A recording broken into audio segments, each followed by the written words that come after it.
I'll get started. So, hello everyone. My name is Lesley Cordero. Welcome to my talk on how DevOps fits into the landscape of product engineering, namely through using it as a practice of driving socio-technical change and excellence. So I'm currently a staff engineer at the New York Times, focusing on reliability platforms within our wider platform engineering organization. And so while this talk is about DevOps, as my title indicates, it's applicable to any engineer because we're all ultimately operating within socio-technical systems. And so regardless of whether you're focused on developing more front-end facing applications versus more purely back-end services, we all have to have a consideration for how our individual work is reflected in the wider landscape of the products or services that we're offering our customers. So before diving into what that looks like, let's level set by defining what socio-technical even means and how that concept translates to socio-technical systems. So as the name suggests, socio-technical refers to the ways in which social and technical aspects of technology companies, of how, sorry, which way is the camera, if I can ask? Oh, it's over there. Perfect, thank you. I'm like not sure where to look. But socio-technical refers to the ways in which social and technical aspects of an organization relate to one another. And in the context of technology companies, we can think of organization itself as a socio-technical system. And something that's important to note is that socio-technical theory doesn't just acknowledge these two aspects, it emphasizes that they're inherently interconnected. And so when we're thinking about how we can change cultures, we have to consider the ways in which the social and technical systems coexist rather than treating them as completely independent from one another. And this is where the principle of joint optimization comes in. So joint optimization is the idea that social and technical systems must be designed and improved together, not in isolation. And so in practice, organizations often struggle with this balance, right? Whether that's by overinvesting in tools and processes at the expense of team dynamics, or by promoting values like collaboration and trust without having systems in place to actually reinforce them. And this tension is normal in organizations, especially complex organizations like large enterprises. And navigating this tension is a core responsibility of technical leaders. I'm not sure how many of us are familiar with the Lead Dev conference / organization, but this is a quote from one of my favorite Lead Dev community members, David Yee. And he says that it's our jobs as leaders, as technical leaders, to hold things in tension. And this quote came during some of the peak moments of mass layoffs. So naturally, the tone of the conference was a little bit more somber than it usually is. And I think that was his way of calling attention to the fact that it's a really tough time to be in tech, right? And that this is ultimately, though, the job that leaders signed up for. And so especially when we're functioning in large enterprises where a lot of these types of decisions are out of the hands of the people who are most impacted by them, the hardest thing about being a leader of an individual team is reconciling that while these differences aren't directly our fault, they are our responsibility. And it's a quote that stuck a lot with me because it very much falls in line with socio-technical theory. And so when we talk about holding things in tension as leaders, we're not just talking about like emotional resilience that's needed for that. We're talking about navigating complex systems, social systems, technical systems. And the reality is that we're almost never dealing with just one or the other. And so leadership often feels like managing a pendulum, where one side swings towards culture and people, and the other towards tools and processes. And sometimes the swing is slow and manageable, right? And sometimes it's reactive, maybe even violent. And either way, right, our job isn't to freeze the pendulum in the center, but to understand its motion and to respond with intention. And so every leadership decision, even the small ones, can impact the motion of this pendulum, right? We change a tool and suddenly a team's workflow breaks. We restructure a team and the processes stop making sense. Now, this pendulum is definitely a simple representation of the internal tensions of socio-technical systems. So let's complicate that a little bit further before defining how platform engineering is a socio-technical strategy to the organizational implications of increasingly complex systems. So this diagram is a common representation of socio-technical systems based on the original literature. And so we're going to decompose this a little bit further in the context of platforms. And so we'll go through a more thorough definition of a platform a little bit later, but for now we'll scope its definition to the smallest unit of a platform, which is ultimately what many organizations consider a platform team. And so pulling from the book Team Topologies, a team is defined as a stable group of 5 to 9 people who work towards a shared goal as a unit. And while there is genuine meaning behind having a product and platform split in terms of how we organize teams, especially at the enterprise level, I argue that a lot of platform engineering principles and strategies translate quite well to product engineering teams. And those principles ultimately come from DevOps. And this opinion is ultimately informed by the fact that I consider platform engineering to be a socio-technical solution to the organizational problems of scaling our software. And so going back to this diagram, the three highlighted components here represent the high-level composition of a socio-technical system. And because the boundaries between social and technical systems are often so ambiguous, we instead represent them as four components. One, the structural patterns and patterns that inform how we work. Two, the people and teams who collaborate on these efforts. Three, the architecture and infrastructure that provides our platforms. And four, the operations and processes that enable our work. And these are the components that leaders of a team have direct influence over. And they'll be the elements that we'll consistently pull from throughout this talk. On the other hand, we have the system representing our external environment, right? So while there might be opportunities for indirect influence here, they're often much harder to change, right? And this is where a lot of that tension that we talked about earlier comes from. They ultimately represent the constraints that we need to operate under. And so going back to the context of earlier's quote by David Yee, the current state of tech has introduced a lot of constraints over the past few years, right? There's pressure to do more with less. And all of these factors have made change much more difficult to enact. Speaking from a personal note, these are hard times for someone who cares about culture, right? For anyone who cares about culture. But because of that, there are opportunities here for anyone to be a leader. And so for those who step up during the hard times, regardless of their position or role or which part of the stack they specialize in, they are ultimately being leaders in the industry right now, or your company.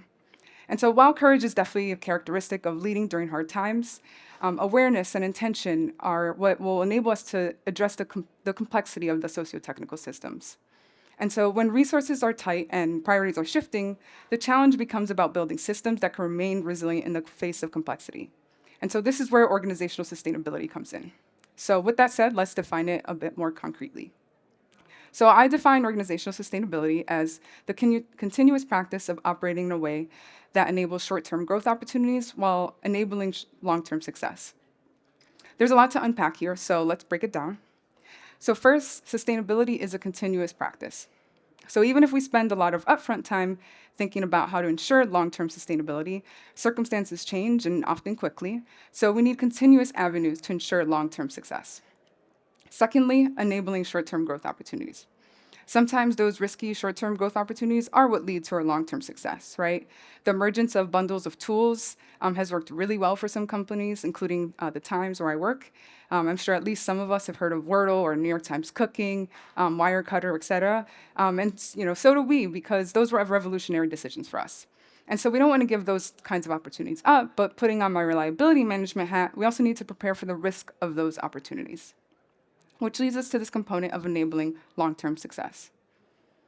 So we frequently see companies take their core business for granted in the name of growth, right? But for every successful growth opportunity, most opportunities do fail. And so preparation for this type of risk is essential. And so now that we've defined the goal, which is organizational sustainability, let's define the strategy, which is platform engineering. So using my platform engineering definition, platform engineering drives organizational sustainability by practicing socio-technical principles that provide a community-driven support system for application developers using our standardized shared platform architecture. And so these three components ultimately form the basis of what it means to provide a platform. And so one theme throughout this talk will be about how platform engineering can enable us to scale our organizations to enable the growth that our businesses often demand. And as part of that, we'll need to ask ourselves, like, at what point does this platform engineering framework even make sense or is necessary? And so we frequently talk about scaling software, right? But what does it actually mean to scale an organization? And the answer is that ultimately our ability to scale our organization is directly tied to our ability to scale our software. And when we think about scaling our software, we have to be intentional about addressing the inevitable complexity that comes with that growth. And to address this complexity, we have to bring this intention into how our architecture can enable these needs. And so complexity, we can all agree, makes development so much harder, right? It makes things so much harder that we as a collective industry have evolved the ways that we build applications. So for example, right, the modular monolith architecture pattern has become an increasingly popular architecture style, especially as an intermediate step towards adopting a distributed architecture systems that enable us to work and scale up our applications. So just like the way that we've evolved the way that we build applications to embrace new architectural patterns like microservice architectures, we must evolve the delivery to strategies we use to build these new architectural patterns. So if these architectural patterns are a solution to the technical complexity of scaling our applications, platform engineering is a socio-technical solution to the organizational complexity of scaling our applications. And so just to summarize it concisely, platform engineering is a socio-technical solution to the organizational complexity of scaling our applications. So we'll spend the rest of this talk decomposing each of the components even further, the principles that guide us, the community-informed leadership that enables application developers, and the architecture that we use along the way. So first, we have the principles that guide socio-technical systems behind a platform. And so this is where DevOps really comes in. So having focused on reliability management, the principles that were reviewed are going to be heavily influenced by DevOps. And this is because DevOps principles take a strong consideration for both the technical and social components of what it means to develop and operate software. And so DevOps is ultimately where platform engineering arose from, right? It was a response to the difficulty of bridging developers and operations engineers. And so going back to this pendulum metaphor from earlier, we see developers on one side and with the other side representing operations engineers. And so platform engineering isn't a replacement for DevOps, but rather a different way of framing similar problems that technical organizations have seen before. The most critical difference really is that platform engineering applies DevOps principles and practices at scale. And so with all that said, let's head into the principles and practices of platform engineering. So some of us might have heard of the COMS framework, which is basically a framework of principles that should be the core of DevOps organizations. And so I'll walk through this framework, making sure to highlight the differences between DevOps and platform engineering. So starting off with culture, the COMS framework tells us that DevOps drives a culture of continuous improvement and reduces silos by intentionally sharing knowledge and feedback. And the same is true here with platform engineering, but I'll talk about it a bit more directly by putting it in the context of community. And so in DevOps, we often talk about breaking down silos. And that's a huge area of tension because information flow is incredibly hard to manage. And the way that we bridge that is by sharing knowledge. And to share knowledge ultimately means to connect with others, right? Connection and communication are key to preventing the silos that would hinder our ability to make continuous progress. And when we're talking about organizations, especially as our organizations grow, the most effective way to manifest this culture of learning or sharing is to think about how we can cultivate a strong community that fosters this kind of culture at scale. Because ultimately, right, the opposite of isolation is to be in community with other people. And the reason that's so important is because more than anything else, learning is the most sustainable advantage. And so this quote is by Andrew Clay Schaefer, and he said this at his talk about socio-technical systems at DevOps Days Amsterdam. I believe he was the co-founder of Puppet, for those of you who are familiar with it. And the way I interpreted this to mean is that because our industry is always changing, we can see with the rise of AI, for example, being able to keep up with this change is the biggest advantage that we can give ourselves. But to do that, learning needs to be part of our organization's DNA. And so while I agree with him, I want to modify this a little bit to emphasize that communal learning is the most sustainable advantage. Because again, while our individual growth is important, if this knowledge isn't being shared intentionally, we risk introducing singular points of knowledge in our organization. And so like our technical systems, humans are not supposed to be 100% reliable. And so we shouldn't be putting anyone in the place to be a singular point of knowledge. And this is ultimately how those silos end up being created. And this is ultimately how silos become an organizational pattern that hinders sustainability. And so in other words, communal learning is what provides knowledge redundancy that's necessary to sustain both ourselves and the organization long term. Next, we have automation, which improves our software delivery process by reducing human error, improving our efficiency, and enabling faster delivery. This means thinking critically about the type of work that doesn't require business-specific knowledge and figuring out whether that work can be consolidated into software that's managed primarily by platform teams. And so in this, we can reduce the required cognitive load that engineering users often have to indulge in by managing all aspects of their software. And the type of work that's important but can be consolidated in an automated or centralized way is work that's repeatable or manual, which is what DevOps might refer to as toil, or what application or product developers might refer to as boilerplate software. Another aspect of platform engineering is how we should be explicit about improving efficiency by leaning into solutions built by third parties, whether that's through vendor solutions or open source ones. And the reason for this is because we can reduce our own cognitive load and maintenance burden just as much as platform and consumers can. And so next we have the lean principle. Earlier I mentioned the impact of external constraints on sociotechnical systems, and presently that's been manifesting in an industry-wide increase emphasis on doing more with less, right? In other words, the need to be lean. And while I've seen an increase of pressure in being lean, the truth of the matter is that this has always been an external pressure, right? This isn't actually anything that's super new. Resource constraints and time constraints, headcount constraints, et cetera, these aren't new concepts. What can change now is how we respond to the constraints with intention and adaptability. And in the context of platform engineering, the lean principle isn't just about reducing waste, it's about continuously improving how we deliver value to internal users. And so this means embedding feedback loops into our tooling, processes, and services so that we can iteratively evolve them based on what is and isn't working for our organization.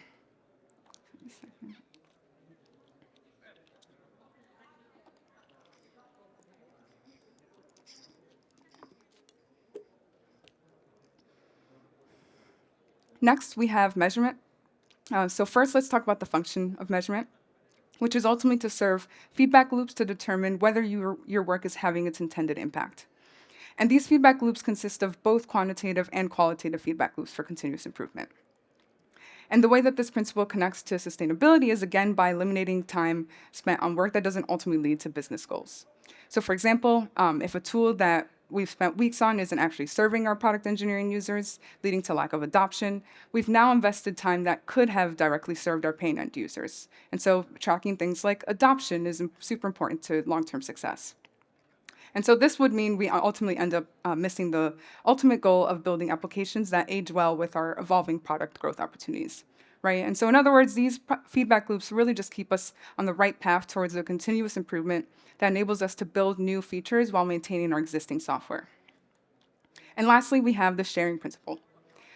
So the idea of sharing knowledge was central to the first principle I talked about, which was culture. So instead of restating that principle for platform engineering, I've decided to reframe it in the context of leadership, where culture is more reflective of the goal, sharing is more about how we cultivate that culture at scale.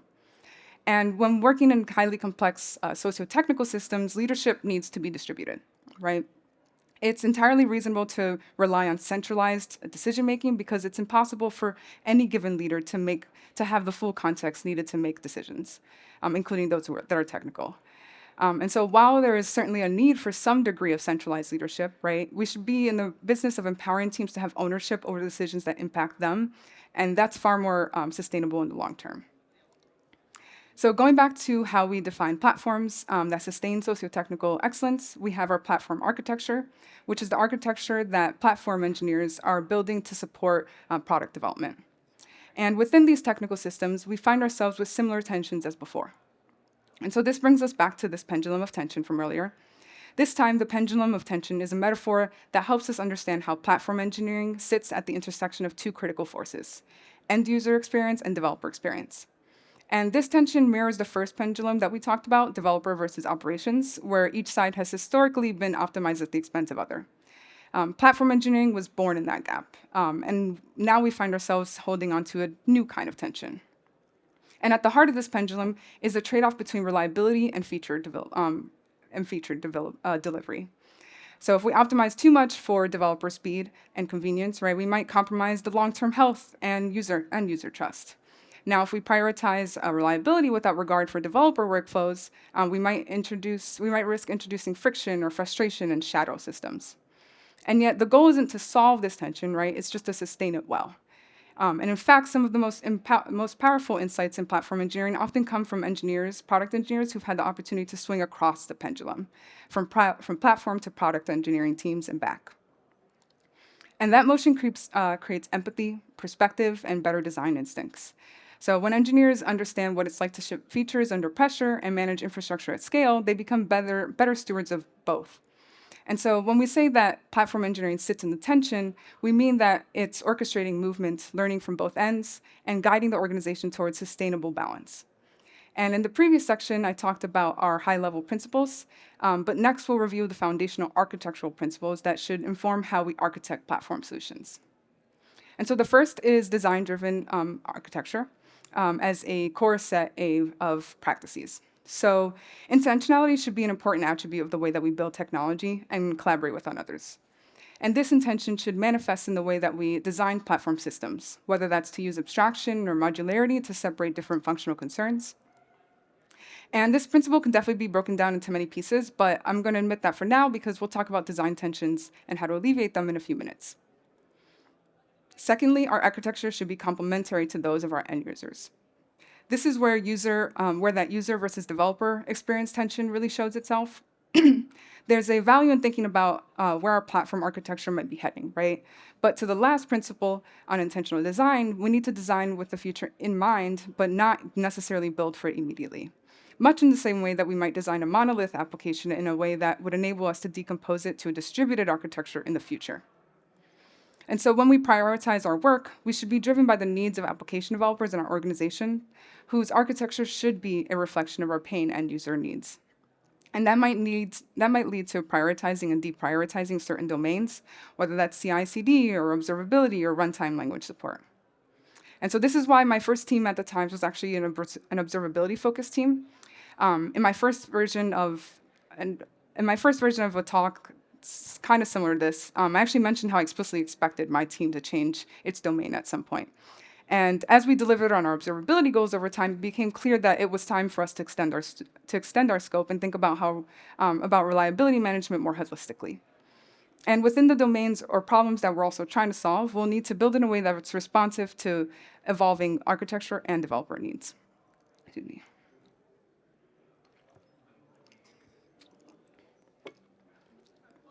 So, for example, if we want to improve the runtime experience of developers, we should be prioritizing the languages that are actually used by our organization. It's not just the ones that we want to support first. And ultimately, this is because platform engineers are not here to tell other developers what to do. We're here to support them in what they need to do. And this principle enables us to design our platforms so that we see the similar benefits of concrete separations of concerns that we often see in end-user-facing architectures. And this is also where I'll take a moment to talk about a common pitfall that we often see within platform engineering, which is that platform engineering is not equal to infrastructure platforms. And I think this is part of why we see a lot of claims about like DevOps being dead in lieu of platform engineering, because too many of us are operating under the assumption that the only type of shared platform that we need is those limited to infrastructure. But, for example, we should also be thinking about how platforms can aid the service or feature development cycle during the actual development phase. And so that might mean having language runtime platforms that support development of standardized Node.js services or front-end facing services as well. And each of these can be decomposed even further. Though again, tying to principle number 2, this decomposition should only happen if there's a genuine user need for it. So for example, if our organization decides to introduce a new standard language because perhaps we have new performance considerations and need to embrace Go instead of TypeScript, then that might be a good moment to decompose our runtime platform. And in the infrastructure context, we might see this further broken down into domains like cloud infrastructure, CI/CD, or observability, like I mentioned. And the same techniques that we see in domain-driven design are the ones that we can reuse in the platform context as well. And so as I mentioned in the beginning of this talk, we're all operating under sociotechnical systems. So a lot of the technical principles and patterns translate quite well regardless of whether you're a platform or product engineering title. And so to complicate that a little bit further, right, there are even product platforms, which might refer to a specific end user product domain or core platform. You might commonly also see that as like core services, depending on the organizational structure. And lastly, we have choose boring technology. And so this ties back to when I spoke about not building tools from scratch. And we can prevent that by not leaning into every cutting edge opportunity. So some years ago, a blog post named Choose Boring Technology by Dan McKinley went like tech Twitter viral. And he talked about this idea of innovation tokens and how we need to be intentional about how we spend those. And this is because engineers, we love to play with new tools, right? But every proof of concept shouldn't necessarily be making it to production, right? And I acknowledge that this is super tempting, especially because orgs like CNCF are always building cool new standards and tools. But recency bias shouldn't be driving decision criteria, it should be informing it.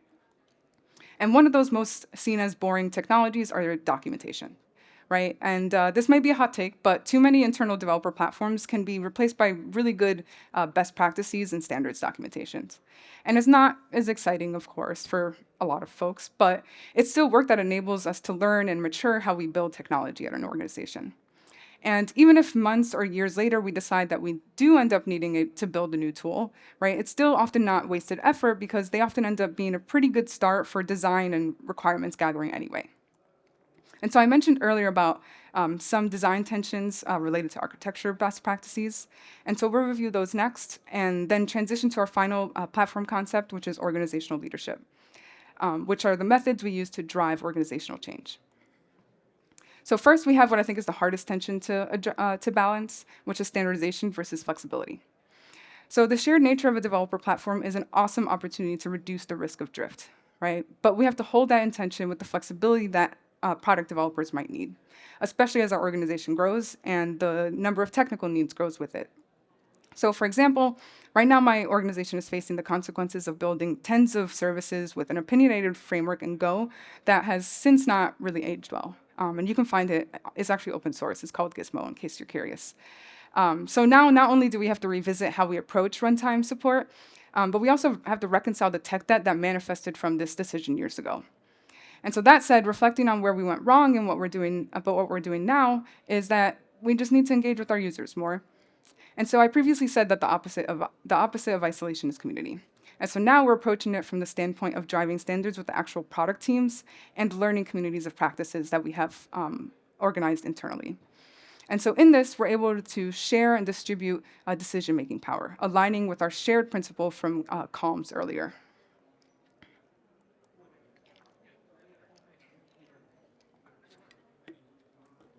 Next, we have the tension of simplicity and complexity. So as we respond to the evolving needs of our users, complexity becomes a lot harder to manage because the architecture that supports them is likely subject to change, right? Whether that's to begin using event-driven communication styles or begin embracing client-side rendered front ends instead of traditionally server-side rendered front ends. And so this becomes another area that we need to be intentional about, right? Like tech debt, complexity is inevitable, but we can compartmentalize it somewhat by making sure that the developer-facing interfaces are simple. Which leads us to the most common source of complexity in software engineering, which is integrations. So we know the common design principles of reducing coupling between services, right? And the same applies to platform work, right? Integrations are high risk to sociotechnical excellence because avoiding coupling is incredibly difficult, right? That's why a huge selling point for some vendors is their integrations. And that's so that we don't have to think about them anymore. And speaking of vendors, remember the automation principle from earlier? So even though I just spent quite some time talking about design principles for building platforms, I'm also here to say, give yourself permission to not build at all, right? The decision to build versus buy versus contribute should be our bread and butter. And deciding that we don't want to take on the work of building and maintaining the tool is a very valid one because, as one of my brilliant mentors once told me, every line of code you write is a liability. And code isn't the only bread and butter of platform engineering, right? Research, design, and technical decisions are. Engineering is a craft, and we should ultimately be treating it as one. And lastly, we have organizational leadership. Organizational leadership is where joint optimization from earlier happens, right? It's the work of taking what we've talked about today and actually applying it to an organizational context, right? So because of the inherent complexity of this, I'll cover principles and practices, but in the context of a more defined problem space. And so I mentioned in the beginning that I'm the tech lead for the reliability platforms team. So I've thought a lot about what it looks like to build sustainable reliability management experiences. So a lot of it will have to do with on-call. And so to begin, I want to circle back to the first principle of the Calms framework from earlier, or to the final principle of the Calms framework from earlier, which is sharing. So I reframed this principle through a leadership lens. More specifically, I discussed a community-informed approach, which I'll elaborate on now further. And so because there are so many external factors and internal tensions, community-informed leadership is a sustainable model for leading organizations, first beginning with the idea of being stewards of sociotechnical excellence. And so to be a steward of sociotechnical excellence means taking responsibility for the ongoing health of an organization or team. And this is regardless of whether you're a manager or IC or tech lead, whatever. In the context of platform engineering and technical leadership, stewardship means cultivating environments where people and systems can thrive together over time. It means honoring inherited knowledge, so grasping the system's history and how it came to be, instead of operating on assumptions that don't translate well. It means fostering inclusive dialogue, making space for diverse perspectives, and identifying tensions rather than just avoiding them. And it also means guided principled action, even and especially when consensus is out of reach. Because good leadership isn't just about being liked or peacocking, it's about being in service of the people and the systems that they depend on. At the end of this talk, we'll review some of the consequences of centralized leadership styles, specifically when centralized leadership manifests in the form of heroism. And while there is a need for centralized leadership, in reality, most organizations actually need a balance of both styles, where central guidance is complemented by distributed decision-making. And that's ultimately where the concept of distributed leadership comes in. So distributed leadership is about more than just delegation. It's about sharing power, decision power intentionally, cultivating trust, and creating structures where decisions are guided by the people closest to the work and most impacted by its outcomes. And so in practice, this looks like teams having autonomy to adapt within guardrails, product engineers shaping platform roadmaps, and incident responders codifying operational norms instead of waiting for permission from centralized leadership. And so this model supports organizational resilience. It not only prevents bottlenecks, but also builds leadership capacity across the system, so that when challenges emerge, leadership doesn't just come from one person, it can come from anywhere. And ultimately, what this leads to is the idea of being able to lead by example.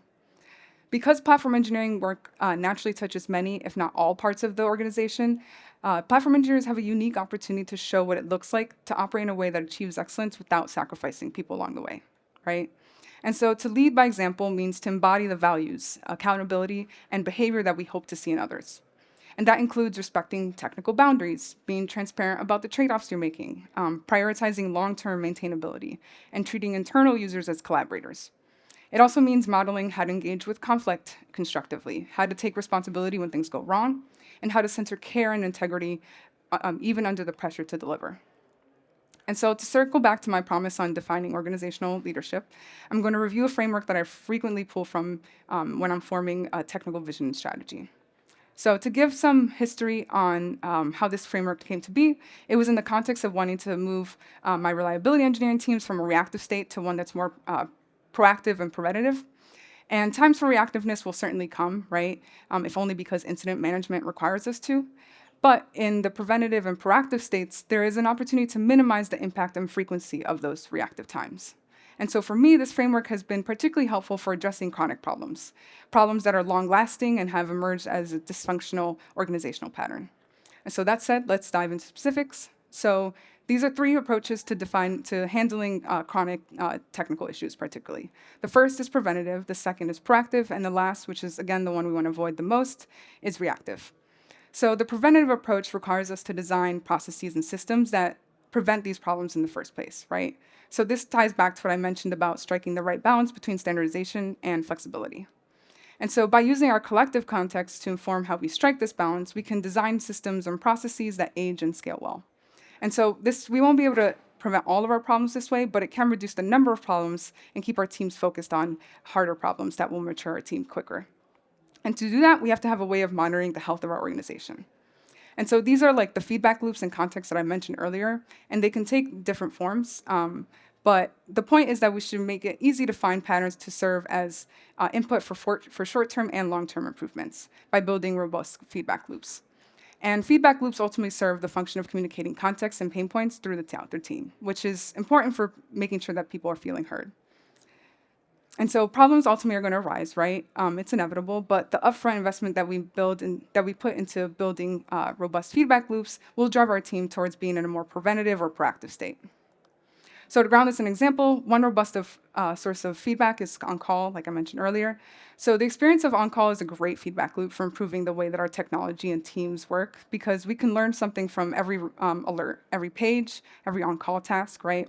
All of this is powerful data that we can collect that can help us improve ourselves and our systems, right?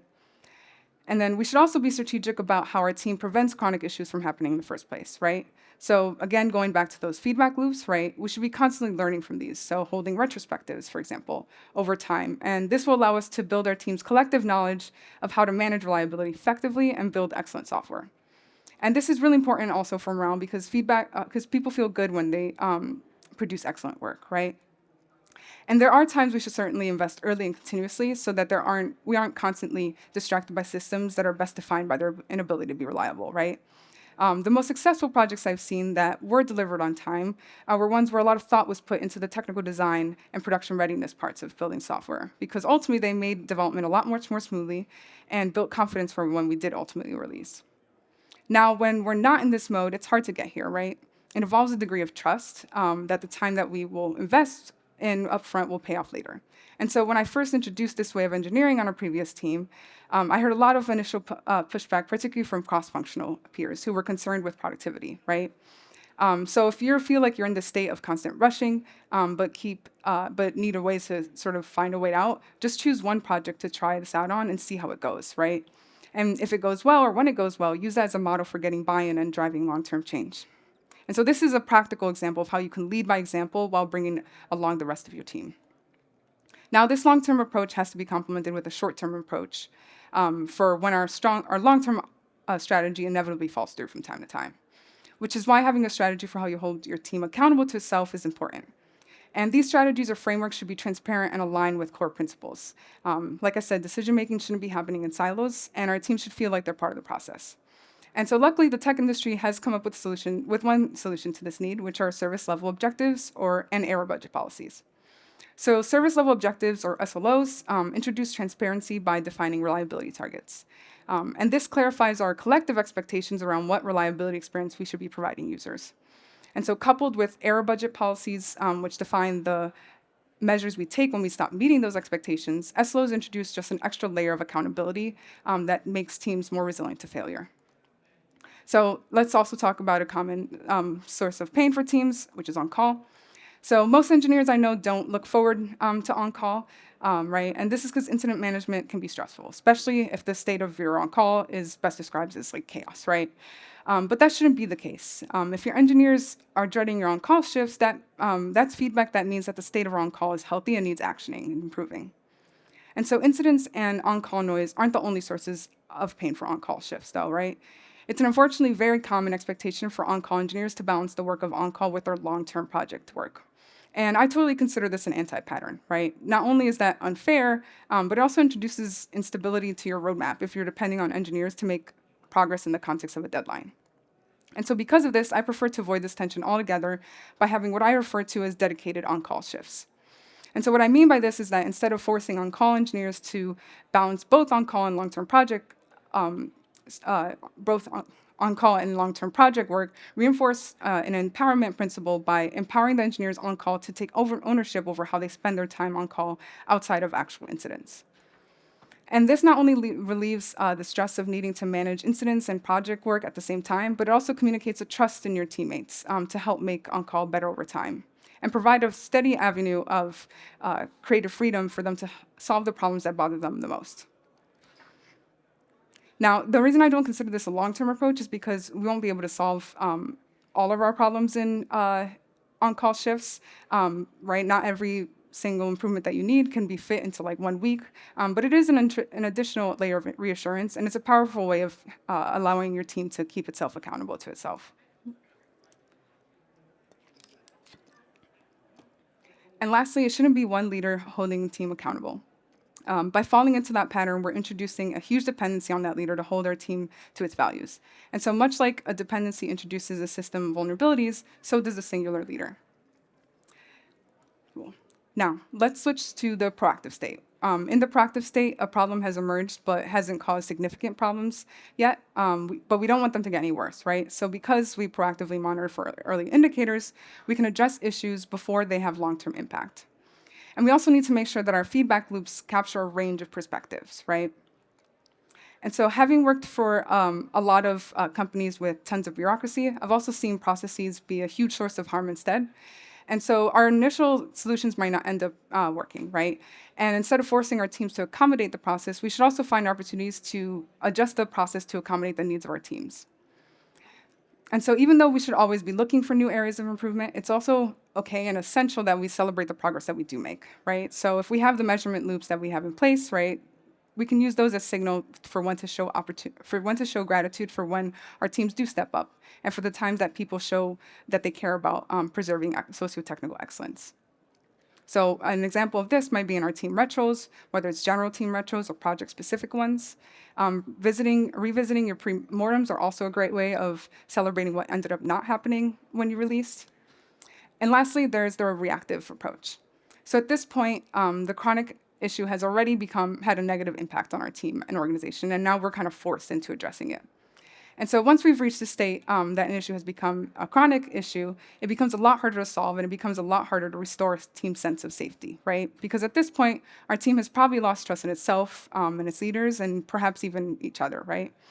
Now, instead of taking this moment as a signal to make change happen, what we often see is organizations come to rely on acts of heroism until people reach the point of burnout. And when I say heroism and burnout here, I'm not just referring to the type of burnout that we tend to focus on, which is overworking. I'm also talking to the type of emotional burnout that happens when someone is in an environment that's unhealthy, whether that's something like constant underappreciation or something more severe, right, like dealing with bias or harassment. And so it goes without saying, right, heroism and burnout are not effective strategies for organizational failures, because that's ultimately what we're asking of people when we put them in that situation, to make up for organizational failures by sacrificing their well-being. Now, let's expand on the cultural and organizational consequences of heroism, right?